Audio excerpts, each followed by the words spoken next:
Hi hello welcome back to our channel. എല്ലാവർക്കും സുഖമാണെന്ന് വിശ്വസിക്കുന്നു. നമ്മളിന്നൊരു അടിപൊളി സ്പെഷ്യൽ റെസിപ്പി ആയിട്ടാണ് വന്നിട്ടുള്ളത്.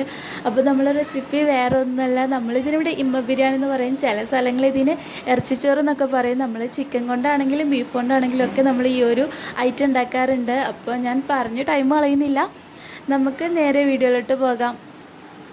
അപ്പോൾ നമ്മൾ 2 ഗ്ലാസ് അരിക്ക് 1/2 കിലോ ബീഫാണ് എടുത്തിട്ടുള്ളത്.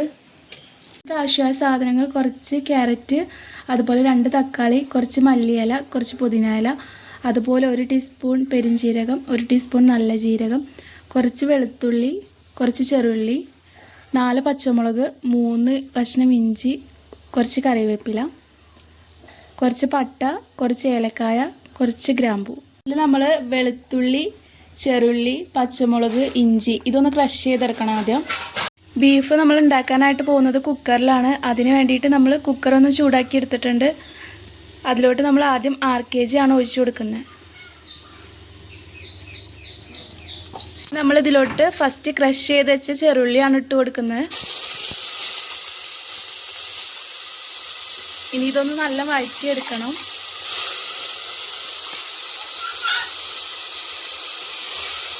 അപ്പോൾ നമ്മൾ ചെറുള്ളി നല്ല മൂത്ത് വന്നിട്ടുണ്ട്. ഇതിലോട്ട് നമ്മൾ നേരത്തെ എടുത്ത് വെച്ച സ്പൈസസ് ഇട്ട് കൊടുക്കുകയാണ്. നമ്മളിതിലോട്ട് ഇട്ട് കൊടുക്കുന്നത് നേരത്തെ ക്രഷ് ചെയ്ത് വെച്ച പച്ചമുളക്, അതുപോലെ ഇഞ്ചി, വെളുത്തുള്ളി. ഇനി ഇതൊന്ന് നല്ലൊന്ന് വഴറ്റിയെടുക്കാം. നമ്മൾ 1 ടീസ്പൂൺ ഉലുവ കൂടെ ഇട്ട് കൊടുക്കുന്നുണ്ട്. നമ്മൾ നേരത്തെ കട്ട് ചെയ്ത് വെച്ച ക്യാരറ്റ് ഇതിലോട്ട് ഇട്ട് കൊടുത്തിട്ടുണ്ട്. ഇനി ഇത് നല്ലൊന്ന് വഴറ്റിയെടുക്കുന്നുണ്ട്. ഇനി കട്ട് ചെയ്ത് വെച്ച തക്കാളി നമുക്ക് ഇതിലോട്ട് ഇട്ട് കൊടുക്കുന്നുണ്ട്. നമ്മളിത് നല്ലൊന്ന് വഴറ്റിയെടുത്തിട്ടുണ്ട്. ഇതിലോട്ട് 1 ടീസ്പൂൺ മുളക് പൊടിയാണ് ഇട്ട് കൊടുക്കുന്നത്. എരിവ് ആവശ്യമുള്ളവർക്ക് കുറച്ചുകൂടി ഇട്ട് കൊടുക്കാം. നമ്മൾ 1 ടീസ്പൂൺ മഞ്ഞൾപ്പൊടി കൂടി ഇട്ട് കൊടുക്കുന്നുണ്ട്. ഇനി ഇതാ 3 ടീസ്പൂൺ മല്ലിപ്പൊടിയാണ് ഇട്ട് കൊടുക്കുന്നത്. അപ്പോൾ നമ്മൾ അതുകൂടെ ഇട്ട് കൊടുത്തിട്ട് ഇനി ഇതൊന്ന് വഴറ്റിയെടുക്കാം. നമ്മളിതിലോട്ട് 1 ടീസ്പൂൺ കുരുമുളക് പൊടിയാണ് ഇട്ട് കൊടുക്കുന്നത്. അപ്പോൾ നമ്മൾ അതുകൂടെ ഇട്ടിട്ട് ഇതൊന്ന് വഴറ്റിയെടുക്കാം.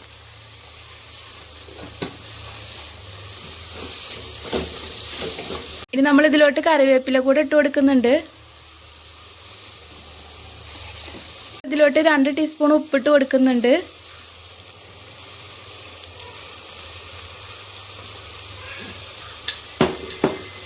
ഇനിയൊന്ന് നല്ല വഴറ്റിയെടുക്കുന്നുണ്ട്.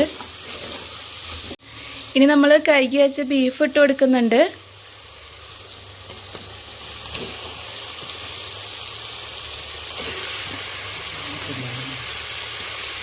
ഇനി നമ്മളിത് നല്ലൊന്ന് ഇളക്കിയെടുക്കുന്നുണ്ട്.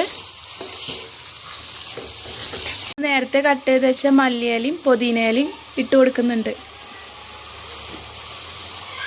നമ്മൾ ബീഫിൽ നിന്ന് അത്യാവശ്യം വെള്ളം വരുന്നുണ്ട്. അതുകൊണ്ട് തന്നെ നമുക്കിനി വെള്ളം ഒഴിച്ച് കൊടുക്കേണ്ട ആവശ്യമില്ല. ഇനി കുക്കർ അടച്ച് വെച്ചിട്ട് ഒരു 6 വിസിൽ വരുന്നത് വരെ നമുക്ക് വെയിറ്റ് ചെയ്യാം. അപ്പോൾ 6 വിസിൽ വന്നിട്ടുണ്ട്. ഇനി നമുക്ക് ഈ കുക്കറൊന്ന് തുറന്ന് നോക്കി നോക്കാം. നല്ല സ്മെല്ലൊക്കെ വരുന്നുണ്ട്.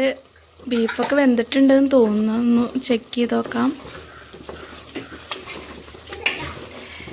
ഈ ടൈമിൽ ഉപ്പ് കുറവുണ്ടെന്ന് തോന്നിക്കഴിഞ്ഞാൽ നമുക്ക് ഉപ്പ് ഇട്ട് കൊടുക്കാം. ഇനി ഉപ്പ് എന്തായാലും കുറച്ച് കൂടുതലായിട്ട് നിൽക്കണം, എന്നാലേ നമുക്ക് ചോറിക്കും കൂടി ഉള്ള ഉപ്പ് ആവത്തുള്ളൂ. ഇത് സാധാ ജയരിയാണ്. നമുക്കിതിന് ഏതരി വേണമെങ്കിലും യൂസ് ചെയ്യാം. ഇത് കഴുകിയ അരിയാണ്. നമുക്കിനി ഇതൊന്ന് വേവിച്ചെടുക്കാം. അപ്പോൾ നമ്മൾ ചോറത്തെ വെള്ളമൊക്കെ നല്ല വറ്റി വന്നിട്ടുണ്ട്. ഇനി ഇതിലോട്ട് നമ്മൾ ബീഫ് ഇട്ട് കൊടുക്കാനാണ് പോകുന്നത്. അതുകൂടെ കഴിഞ്ഞ് കഴിഞ്ഞാൽ ഒന്ന് ദമ്മിട്ടെടുക്കാനുള്ളൂ. ഇനി നമ്മളിതിലോട്ട് ബീഫ് ഇട്ട് കൊടുക്കുന്നുണ്ട്. അപ്പോൾ ഓൾമോസ്റ്റ് നമ്മളുടെ ഇമ്മ ബിരിയാണി റെഡി ആയിട്ടുണ്ട്. ഇനി നമുക്കിത് സെർവ് ചെയ്യാം. അപ്പോൾ ഗായ്സ്, ഇതൊരു മസ്റ്റ് ട്രൈ ആയിട്ടാണ്. നിങ്ങൾ എന്തായാലും ട്രൈ ചെയ്തിട്ട് ഫീഡ്ബാക്ക് നമ്മൾ കമൻറ്റ് ബോക്സിൽ അറിയിക്കാനായിട്ട് മറക്കരുത്. അപ്പോൾ നമ്മളെ വീഡിയോസ് ഇഷ്ടമാകുന്നുണ്ടെങ്കിൽ ലൈക്ക് ചെയ്യാനും ഷെയർ ചെയ്യാനും കൂടെ സബ്സ്ക്രൈബ് ചെയ്യാനും നമ്മൾ ബെൽ ബട്ടൺ കൂടെ ക്ലിക്ക് ചെയ്യാനായിട്ട് മറക്കരുത്. അപ്പോൾ നെക്സ്റ്റ് ഒരു വീഡിയോ ആയിട്ട് കാണുന്നത് വരെ ടാറ്റാ ബൈ ബൈ.